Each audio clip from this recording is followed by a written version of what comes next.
Selamat malam, Pak Denny Sutaji dan rekan-rekan sekalian.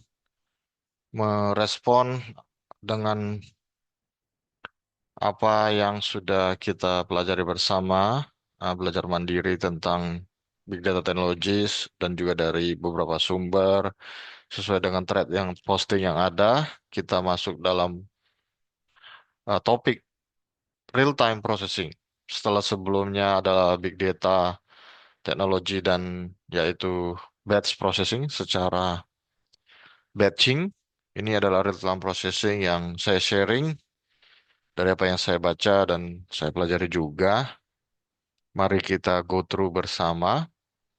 Apa saja yang jadi consideration kalau kita mau menerapkan implementasi real-time processing di big data ini dan apa yang jadi em, itunya, hmm, frameworknya. Oke. Untuk implementing consideration saya rangkum dalam 4 hal. Yang pertama soal keterlambatan ataupun latency late. Kenapa? Karena yang kita bahas ini real time.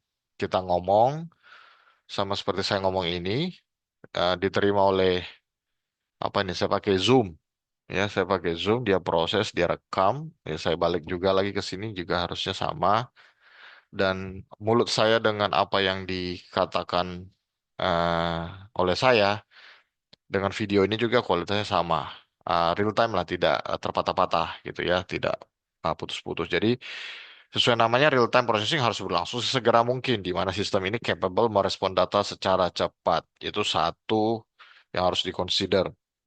Kedua, kalau sudah cepat ya kita harus tahu cepat dan benar fault tolerance. Kalau ada failure, sistem harus tetap bekerja tanpa data loss. Ketiga, secara urutan.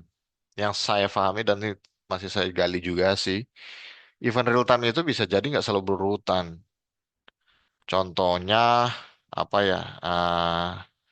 Nanti saya bahas yang saya pilih itu eh, tracking untuk mobil pengiriman barang, ekspedisi. Jadi walaupun tidak selalu berurutan, tapi menurut saya sistem itu harus perlu handal dan menangani data sesuai window yang ada. Jadi contohnya di slide berikutnya itu kan eh, saya pilih untuk expedition car tracking. Berarti kawannya berarti GPS. Karena kemana dia pergi itu em, dia perlu tahu ke secara tracking lah. Tapi apa maksudnya di sini data orderingnya itu? Jadi kalau misalnya dia ngedrop ke blok F dulu karena blok E orangnya nggak ada, berarti kan dia sistem consignmentnya itu nggak berurutan secara itu. Tapi dia akan lihat, oh udah diterima, kemudian dia balik lagi rutenya. Mungkin seperti itu. Jadi dia mungkin logiknya apa yang dia drop, kayak gitu. Kalau kondisinya berdasarkan sudah diterima barangnya, kalau ada orang penerima, kayak gitu. Kemudian ada monitor yang alert. Kenapa saya bilang tadi juga saya bawa topiknya itu ke arah contoh karena memang kan di thread juga dibilang bahwa eh, ya harus berkaitan lah karena implementasinya salah satu yang dipilih yaitu car tracking untuk vehicle ekspedisi. Perlu ada monitoring kalau ada masalah dengan mobilnya, kalau ada masalah dengan fuelnya karena kalau pakai baterai, oke syukur dari baterai itu dia bisa koneksi dengan data monitoring. Tapi kalau ternyata gasoline atau apa, tapi rata-rata pasti pakai baterai, ya, pasti electric vehicle. Jadi sistem dengan real time process ini harus memunculkan alert dari monitoring yang terintegrasi, di mana jika ada bottleneck atau failure, notifikasi bisa muncul. Contohnya arah tujuannya salah, berarti kan tidak akurat bahwa apa yang mau diantar oleh si mobil tracking ini, mobil ekspedisi itu. Sehingga kalau notifnya bisa muncul di data center itu, yang saya pahami bisa cepat, sehingga sistem monitoring yang di-develop itu bisa memitigasi resiko-resiko itu.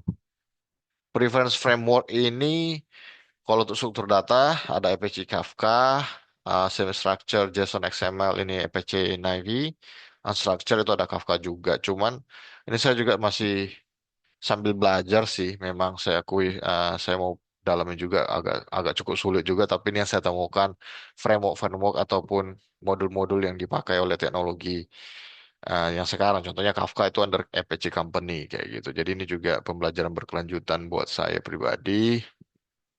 Kemudian yang saya pilih dari implementasi. Jadi ini use case untuk expedition card tracking. Berarti uh, apa namanya tracking? Jadi intinya mendeteksi moda transportasi yang mengantarkan barang expedition gitu ya. Jadi yang saya pahami di sini saya dapat dari Intellisoft um, website, tentu tidak jauh dari GPS karena GPS itu sudah terintegrasi dalam hal IoT gitu. Jadi dari teknologi itu. Jadi wireless transceiver, transmitter receiver dari si hardware mobilnya itu dia akan terhubung dengan server. Kita lihat di sini dan juga akan ada database ini berbicara tentang tujuan, lokasi yang akan dia temukan barang-barang yang mau dia antar, ya. Dia akan masuk ke wireless linknya sebagai bridging. Ini juga masuk wireless transceiver, dia akan masuk ke CPU di mana CPU ini tentu juga ada di mesin mobil itu, ada di mobil itu, di car-nya itu dan juga akan masuk ke GPS receiver. Kenapa? Kalau tidak diproses di sini secara real time, dia nggak tahu udah sampai mana mobilnya. Kurang lebih seperti itu. Jadi GPS ini juga akan menyatakan bahwa titiknya itu sudah sampai titik ini kayak gitu dan dia akan juga terima. Di mana real time vehicle tracking ini arsitektur ada dua main part yaitu di mobilnya, di kendaraannya karena vehicle ini ngomong kendaraan bisa aja motor juga bisa tapi di sini kita ngomong car yaitu mobil dan juga di tracking server unit. Jadi itu yang saya pelajari mengenai real time processing di Big Data Technology. Untuk item pertama saya ambil dari aldtn.com. Ini website berbahasa Indonesia tentang real time data processing.